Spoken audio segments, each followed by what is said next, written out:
In today's video, let me show you how to fix the TikTok For You page not loading. So the For You page within TikTok is not showing or the screen is completely blank. Let me show you a few solutions that you can try out. The first thing that you can do is try to reset your content preferences. So what you need to do is head over to your profile, head over to the hamburger menu on the top right, and then head over to settings and privacy. Within the settings menu, head over to content preferences, and right here you'd be able to see the option called refresh your For You page or For You feed. You can just tap on the start button and make sure that you try refreshing it, and once this step is complete, try to see if the issue is now fixed. If the issue still persists, the other thing that you can try out is try to reinstall the application of TikTok onto your device. So what you can simply do is hop out of the application, uninstall the application, and then again re-download. This ensures that you have the latest version of the TikTok application, and any sort of bugs which may be causing the issue will also be fixed.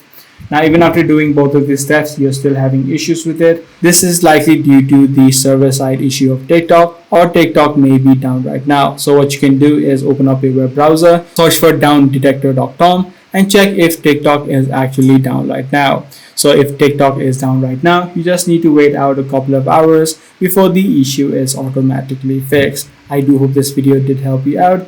If it did, be sure to subscribe. I'm going to see you in the next one.